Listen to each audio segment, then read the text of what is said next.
안녕하세요. 김학과병원 녹내장센터 전문의 정종진입니다. 제 앞에 있는 다양한 안약들 보이시나요? 녹내장을 진단받고 안약을 넣기 전에 내가 처방받은 안약이 뭐였지? 어떻게 쓰는 거지? 이렇게 헷갈려 하시는 분들이 굉장히 많더라고요. 제가 3년 전에 녹내장 안약에 대한 영상을 찍었었는데요. 여기를 참고하시고요. 오늘은 이전 영상에서는 소개해드리지 않았던 영상 이후에 새롭게 나온 약물들이 있습니다. 이 안약에 대해서 소개해드리는 시간을 가져보도록 하겠습니다. 녹내장은 많은 분들이 알고 계시는 것처럼 안압이 높아져서 시신경을 압박해서 생기는 질환이라고 알고 계실 텐데요. 이 안압은 절대적으로 높은 수치의 안압이 아닌 환자분들 각자 시신경이 견딜 수 있는 압력보다 높은 안압이 시신경을 손상을 유발을 한다고 이해를 해주시면 좋을 것 같습니다. 이러한 녹내장은 안압 외에도 여러 가지 원인들이 있을 수가 있지만 녹내장의 치료로는 거의 유일하게 안압을 낮추는 것만이 녹내장의 진행을 늦출 수 있다고 여러 연구를 통해서 알려져 있기 때문에 저희가 안압을 낮추는 치료를 집중적으로 시행을 하고 있습니다. 조금 더 쉽게 설명을 해보자면 고혈압이나 고지혈증에서 심혈관계 질환을 예방을 하기 위해서 혈압과 중성지방을 관리하는 것처럼 녹내장도 시야 결손의 진행을 예방하기 위해서 안압을 관리한다고 생각해 주시면 좋을 것 같습니다. 두 개를 비슷하게 생각해 주시면 좋을 것 같은데 고혈압이나 고지혈증이 완치라는 개념이 없이 평생 꾸준히 관리하셔야 하는 질환인 것처럼 녹내장도 완치라는 개념보다는 안압을 평생 관리를 하셔서 시야 결손을 늦추신다 이렇게 생각을 해주시면 좋을 것 같습니다. 지난 영상에 이어 새로 나온 녹내장 약물에 대해서 간단히 말씀을 드리도록 하겠습니다. 먼저 첫 번째 약물입니다. 이 약제는 에이베리스라는 약인데요. 이 약은 저녁에 자기 전에 한 번만 점안하는 약제가 되겠습니다. 이전 영상에서 보셨을 때 자기 전에 한 번 점안하는 약제의 부작용으로 가장 많이 호소하셨던 것이 바로 눈 주변에 팬더처럼 피부 착색이 돼요. 그리고 윗눈꺼풀이 푹 꺼져요 라고 말씀하시는 그런 지방 위축이 될 텐데요. 무색 투명한 약인 에이베리스는 똑같이 저녁에 한 번 점안하는 약제지만 작용하는 수용체가 앞서 설명드렸던 약과는 조금 달라서 기존 안약처럼 속눈썹이 길어지고 짙어진다든지 눈 주변에 색소가 침착된다든지 하는 그러한 부작용이 없습니다. 따라서 해당 증상을 겪고 계셨던 분들한테는 이 약제가 조금 좋은 대안이 되지 않겠나 라고 생각을 해볼 수도 있는 그러한 약제가 되겠고요. 다만 이 약제는 모든 환자분들이 다 사용을 하실 수 있는 것은 아니고 기존에 백내장 수술을 시행하셨던 분이나 수정체가 없는 무수정체안의 경우에는 이 약을 사용하게 되면 황반이 붓는 황반 부종이 생기실 수도 있습니다. 그래서 그러한 환자분들한테는 이 약제는 금기사항으로 이미 되어 있습니다. 안압 하강 효과도 다른 약제와 비슷한 것으로 알려져 있기 때문에 녹내장 1차 치료제로도 사용할 수 있다고는 되어 있기는 하지만 점안 시 자극감이나 눈 따가움, 충혈은 기존 약제에 비해서 조금 더 있을 수 있다고도 알려져 있고요. 일부에서는 약을 점안한 후에 시력이 좀 불편해졌다, 눈이 부시다 라고도 말씀하시는 환자분들이 있는 경우들이 있습니다. 따라서 이 약제를 쓰시고 조금 불편감을 느끼셨다면 처방해 주신 주치의 선생님과 꼭 상의를 해보시는 것이 좋겠고요. 물론 이러한 불편감은 약을 중단하면 모두 호전이 되는 증상들이 되겠습니다. 그 다음으로 소개해드린 약은 비줄타라는 약제가 되겠습니다.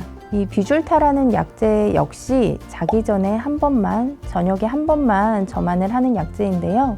기존에 사용하고 있었던 프로스타글란딘 제제에 산화질소기가 더해진 약제가 되겠습니다. 보통 자기 전에 점안하는 약제인 프로스타글란딘 제제들이 방수가 포도막, 공막 유출을 통해서 잘 빠져나가게 하는 기전으로 안압을 낮추게 되는데요. 이 비줄타는 당수가 포도맛, 공맛뿐만이 아니라 섬유주 유출까지 잘 빠져나가게 하는 그러한 기전이 더한 약재가 되겠습니다. 주 성분이 라타노프로스틴 브노드라는 약재로서 기존의 라타노프로스트라든지 티몰롤이라든지 이러한 단독 제재랑 비교를 했을 때 이러한 약재들의 안압 하강 효과보다는 이 약재가 조금 더 안압이 잘 떨어지는 것으로는 알려져 있습니다.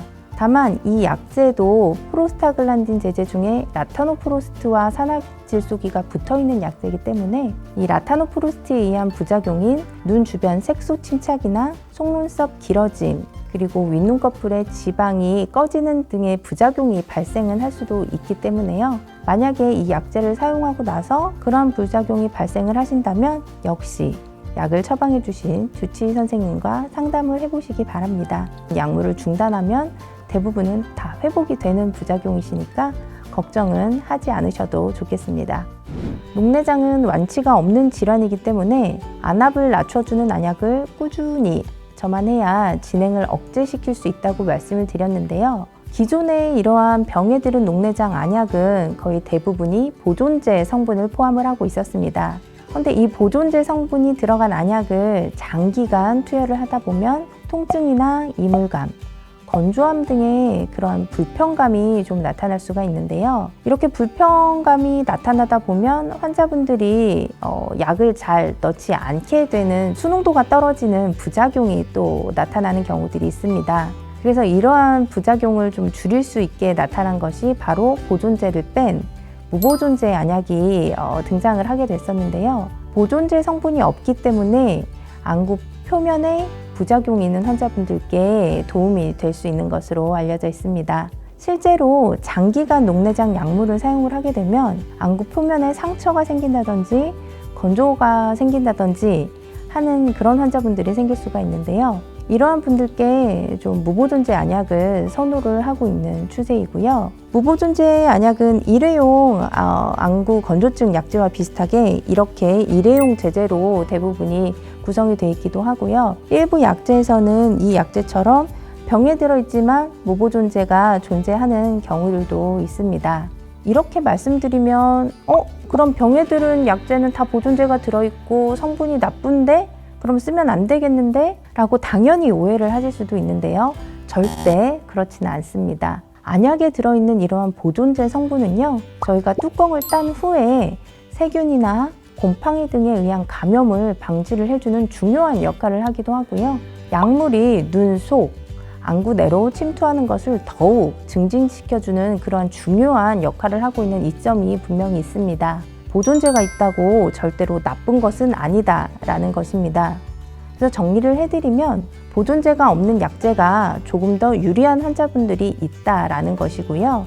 저희가 무보존제 녹내장 안약을 주로 처방을 하고 있으신 분들은 첫 번째로 안구 건조증이 좀 심해서 다른 약을 추가로 넣기 불편한 환자분들이나 각막 질환이 있는 분들, 그리고 녹내장 약을 조금 더 장기간 사용해야 되는 소아 환자라든지 녹내장 수술까지 갈 수도 있겠다라고 생각하는 환자분들에서는 보존제 약제보다는 무보존제 안약을 선호하고 있다라고 알고 계시면 좋을 것 같습니다.